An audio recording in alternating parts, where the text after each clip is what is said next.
1999 was a huge year for WWE. The Attitude Era was in full flow, the Monday Night Wars took a turn in Vince and company's favor, and quite frankly, they were making silly money hand over fist. The company was doing so well, setting ratings, merchandise, and pay-per-view records, that it was able to go public. Yes, WWE was finally on Wall Street, and the good times looked like they would never end. The roster was firing on all cylinders, with Steve Austin leading the charge, but being well supported by The Rock, The Undertaker, Triple H, Mick Foley, Chyna, and the rest of the company's colourful cast of characters. Fresh talent was on its way too, as Chris Jericho and the Dudleys made their WWE debuts, and new acts like Edge and Christian, the Hardys, the Hollies, Too Cool and Rikishi broke through and got over. Yes, these were halcyon days indeed, but, as per, there was more than a little trouble behind the scenes. WWE in '99 were rocked by high-profile departures, lawsuits, crushing injuries, and sadly one of the most tragic deaths in the history of the business. Critically, this was not the company's best year, and to be blunt, that was never more evident than on the pay-per-views. I'm Adam Pachisi from Cultaholic.com, and this is every WWE pay-per-view of 1999 ranked from worst to best. Join us.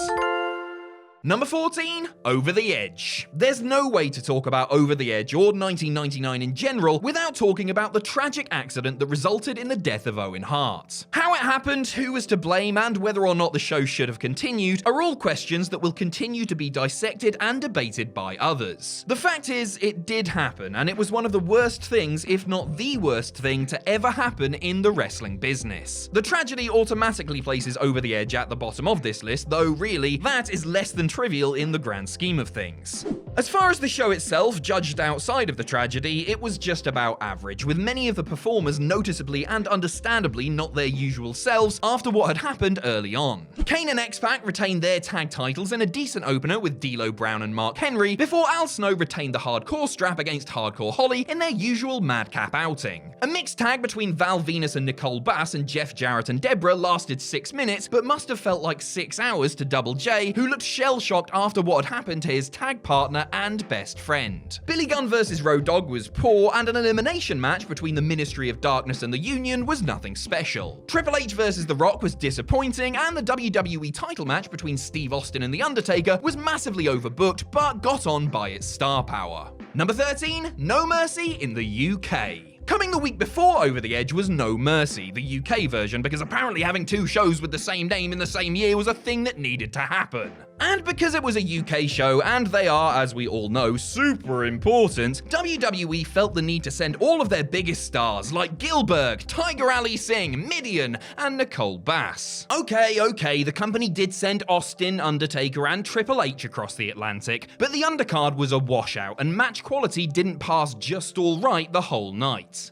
In the barn burner of an opener, because I wanted to burn my barn down in frustration after realizing it was opening the show, Singh beat Gilbert in a minute. Haha, take that, Goldberg. Try enjoying your millions of dollars and superstardom now, you geek. Things picked up a little with a 6-man tag between the Brood and Ministry members, the Acolytes and Viscera, though they were out there for almost 14 whole minutes, which is probably 5 too long. Steve Blackman beat Droz in a lifeless match, and Kane beat Mideon by disqualification in a dud before Shane McMahon retained his European title over X-Pac in a satisfactory match. A legitimately knackered Mankind did the honors for Mr. Ass in a good enough brawl before getting booked in for knee surgery. And in the main event, Stone Cold beat the Phenom and the Game in a triple threat match to retain his WWE title. Looking at the talent, you might expect this one to be a classic, but it was the typical crazy arena-wide brawl that was characteristic of Austin's matches at the time, and thus, while fun, has aged about as well as your average pair. Number 12, King of the Ring. Bret Hart, Steve Austin,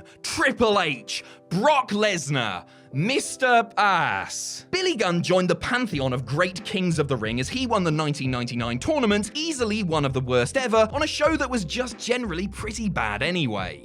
Gunn beat Ken Shamrock, Kane, and then X-Pac in a series of short and forgettable matches to become King Ass, as WWE went all in on his mega push. The rest of the field, Road Dogg, Hardcore Holly, Big Show, and Chyna, didn't have much opportunity to showcase their talents. Elsewhere, the Hardys beat Edge and Christian in a brief but lively match match that hinted at the chemistry between the two teams. The Undertaker beat The Rock to retain the WWE title in the typical arena-wide brawl. These two were certainly capable of better, and they would get the chance to show it once a certain Mr. V. Russo said his goodbyes. And in the main event, Vince and Shane McMahon beat Austin in a handicap ladder match with the WWE CEO status on the line. A wild and wacky piece of business, this at least ended the show on a high note. Number 11, WrestleMania 15. A major misfire on the biggest stage, WrestleMania 15 had only a couple of highlights and was, overall, filled with the sort of crash TV stunts and short-term writing that plagued WWE throughout the year. Let's start with the good, shall we? In the main event, Steve Austin won the WWE title by beating The Rock in the first of their WrestleMania headliners. Look, it's The Rock, it's Austin, the crowd are hot, the action is good, nothing to complain about here. Shane McMahon, in one of his first proper matches ever, defended his European title and put in a credible performance in his match with X-Pac. And that's really about it, unfortunately.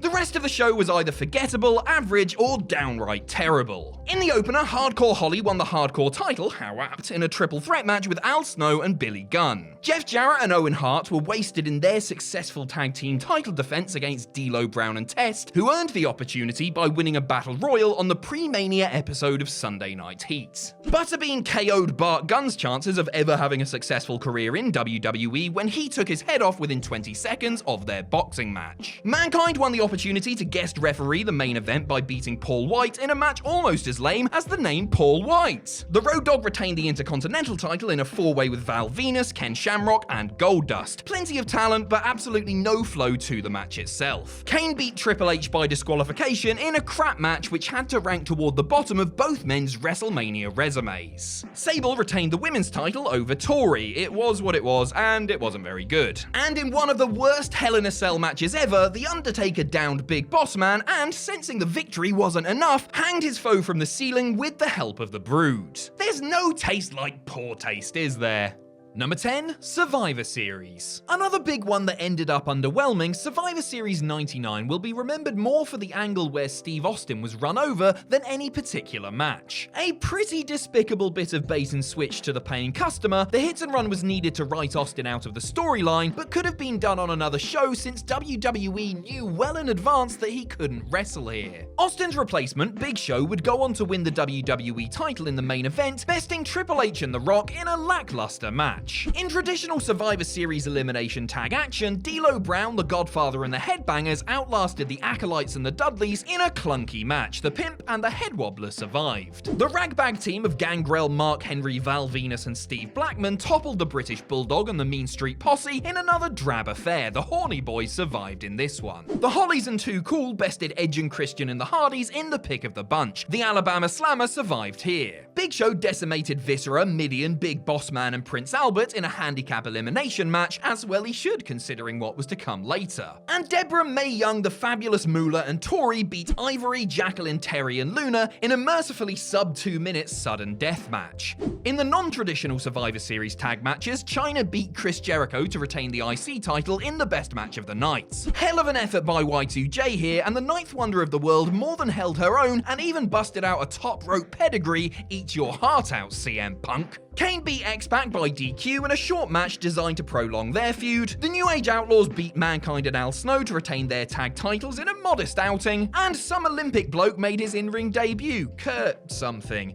beat Shawn Stasiak in a boring match, probably never amounted to anything. Number 9, Armageddon. The culmination of a great storyline that saw a man drug and illegally marry a woman, the Triple H vs Vince McMahon no-holds-barred showdown that closed out Armageddon was the WWE chairman at his very best. Was it a little too long? Yes. Should the head honcho of a publicly traded company really be taking that many unprotected headshots? Probably not. But it was a lot of fun and paid the saga off nicely as Stephanie turned on her daddy and joined up with the game to form the McMahon-Helmsley partnership that would run roughshod over WWE for years to come.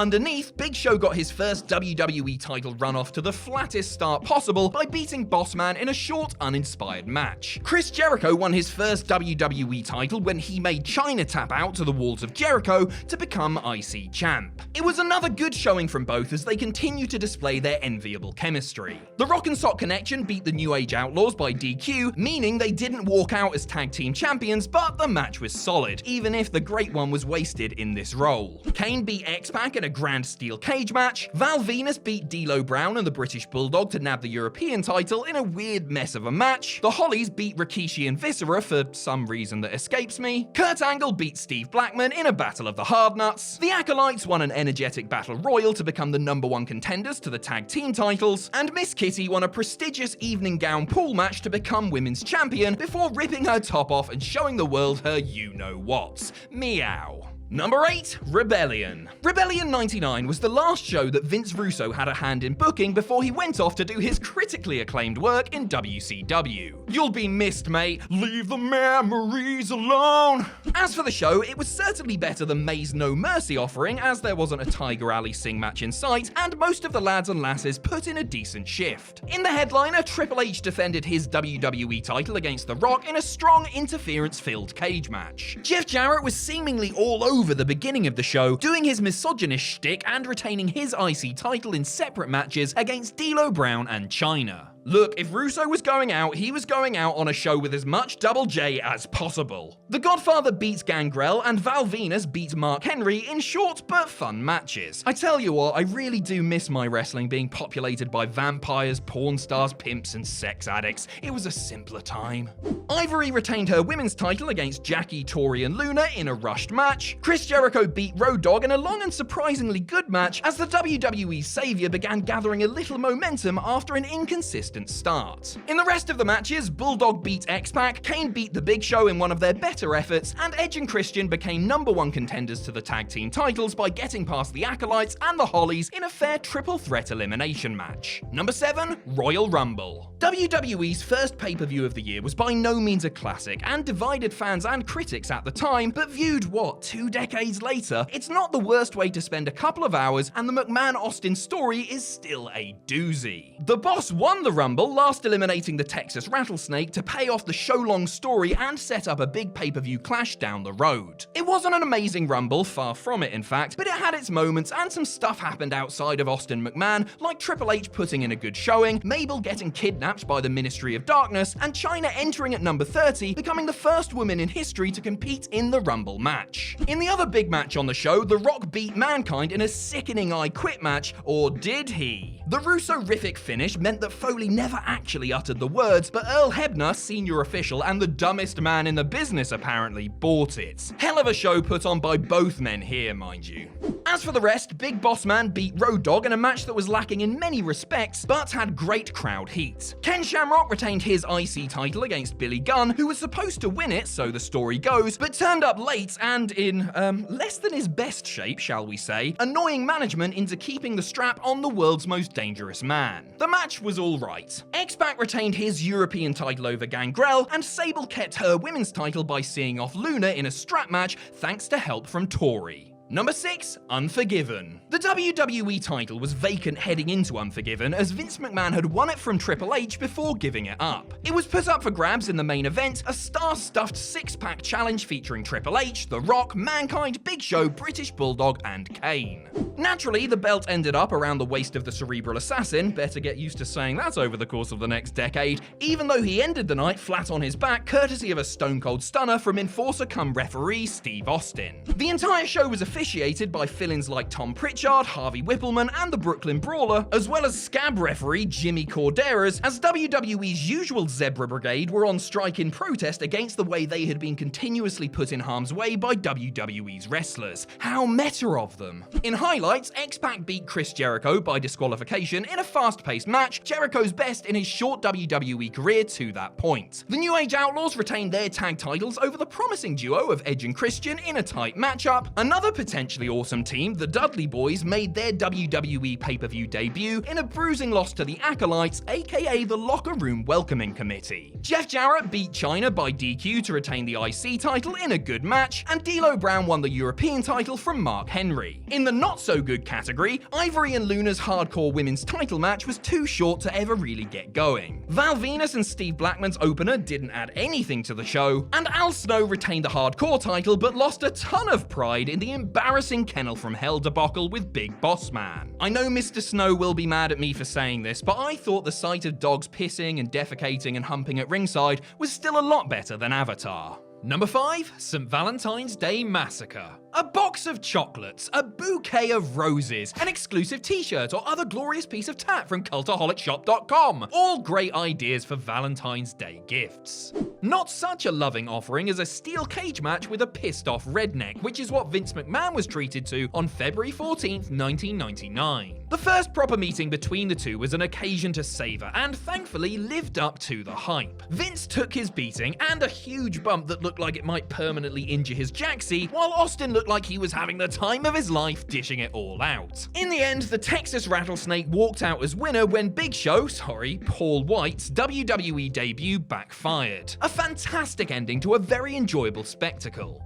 In the other top match, Mankind retained his WWE title in a last man standing match with The Rock in another cracking entry from the pair. It was filled with crazy stunts and bumps and was going rather well until the draw finish, which really felt like an unnecessary cop-out since the Brahma Bull won the belt the next night on Raw anyway. Chyna teamed with Kane to beat Triple H and X-Pac in an outstanding match, with Chyna getting the pin on the Cerebral Assassin after 15 minutes of top action. Val Venus beat Ken Shamrock to win the Intercontinental title, though the match was overshadowed by the storyline involving guest ref Billy Gunn. Hardcore Holly famously tried to drown Al Snow in the Mississippi River in their memorable hardcore title bout, and Owen Hart and Jeff Jarrett beat D'Lo Brown and Mark Henry to retain the tag titles in a fine match. Goldust vs Blue Dust and Bossman vs Midian rounded out the card. Not too shabby. Number 4, Backlash. A poor Wrestlemania was pushed from the memory thanks to a much, much better Backlash. Once again, The Rock and Austin were closing the show, having another belter with Shane McMahon acting as special guest ref. In other featured matches, The Undertaker beat Ken Shamrock in an early attempt for the Dead Man at working a hybrid MMA style. It didn't always work, but it was at least interesting and quite different from anything else on the show. Triple H beat X-Pac as he continued his climb up the card. This was a long match that built nicely and had a lot of drama at the finish. Mankind beat Big Show in a goofy but very enjoyable Boiler Room brawl. The New Age Outlaws became #1 contenders to the tag team titles by beating former champs Owen Hart and Jeff Jarrett. It was formula stuff, but the formula works, and these guys did it as well as anyone. Al Snow took back the hardcore title from Hardcore Holly in another painful one between the two. The insanely over Godfather retained the Intercontinental title by beating Goldust, and the Ministry of Darkness beat the Brood in a spirited opener that was good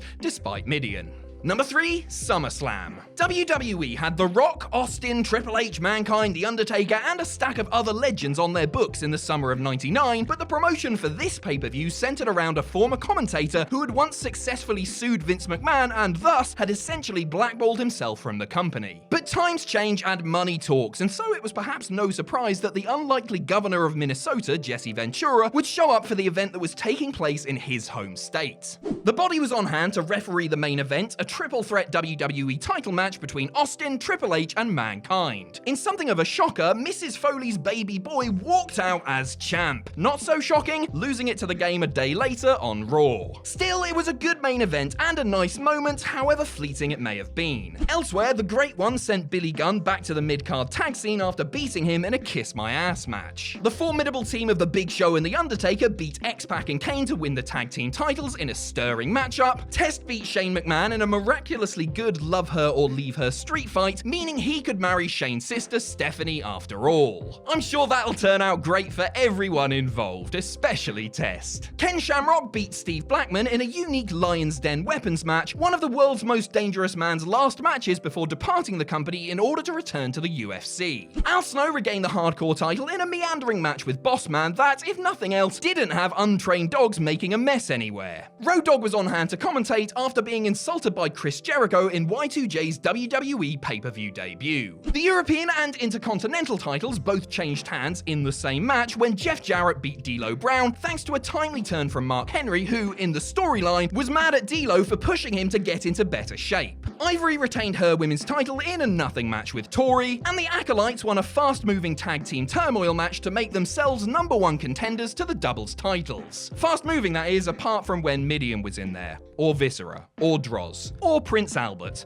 Alright, it wasn't fast moving, okay? It just moved. Speaking of, let's move on to entry number 2, shall we? Number 2, Fully Loaded. Fully Loaded, a damn fine way to describe the testosterone-fueled fans of the Attitude Era, was a damn good show with a strong main event, plenty to savor on the undercard, and nothing too terrible to drag it down. In the headliner, Steve Austin beat The Undertaker in a first blood match to retain the WWE title after all sorts of outside interference and shenanigans. More of a sanctioned bar fight than an actual wrestling match, the lack of strong grappling or bone bending is compensated by the fact that it was really ruddy exciting, and these two have star power to spare. Triple H beat The Rock in a stirring strap match to become the #1 contender to Austin's WWE title, but since we're in the Russo era, that didn't really mean anything since someone else like, say, I don't know, a wrestler's mother or an actor could easily slot into that role with a little creative license. The rights to the DX name were on the line when Road Dogg and X-Pac met Billy Gunn and Chyna, and again, whoever ended up with the name, in this case the Roadie and the Kid,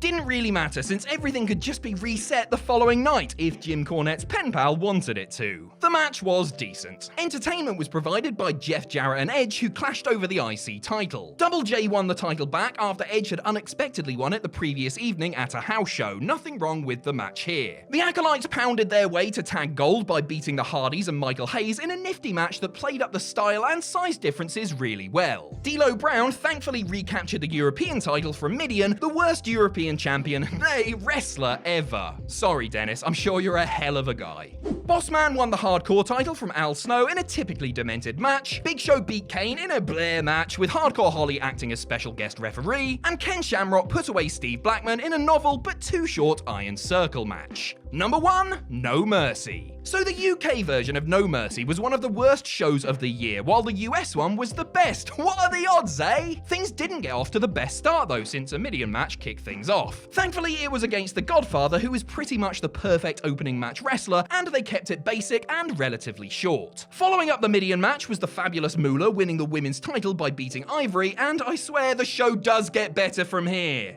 Things picked up nicely with a sprightly match between the New Age Outlaws and the Hollies. Then we were treated to the Good Housekeeping Intercontinental title match, where household objects could be used as weapons between Jeff Jarrett and Chyna. Double J famously demanded a lot of money before going out and doing the job here, making the 9th wonder of the world the first ever female Intercontinental Champion, then did a runner all the way to WCW. See you later, slapnuts. The match was a great way to cap off a very entertaining feud. The British Bulldog had one last hurrah as a main event performer, predictably losing to The Rock in a bit of a throwaway match. Then something really special, as Edge, Christian, and the Hardys made themselves superstars with the first tag team ladder match in WWE history. Taking full advantage of the spotlight afforded to them, the foursome went out and absolutely stole the show with a hair-raising display of creativity and bravery that resulted in one of the best matches of the year, if not the best. The only downside? The match was the final of the Terry Invitational Tournament, or TIT, like boobies. We'll really miss you, Russo. Val Venus and Mankind followed ably with a surprisingly great match with some brutal spots and an unlikely finish as Venus picked up the win. It was the last time he would have major credibility as he slid down the card soon after. And then, 20 years later, his credibility would be finished off as he transformed into a weed-addicted conspiracy nutter, which wasn't even a new wrestling gimmick but his actual personality. A four-way between Kane, X-Pac, Farouk and Bradshaw had its moments before a sound Triple H versus Steve Austin main event. Considering how bad Stone Cold must have been hurting going into this, it's amazing that he was able to put on such a strong show for the 20 minutes they were out there. The game picked up the win as the company prepared to transition away from the Austin era as he hit the sidelines and the new millennium approached.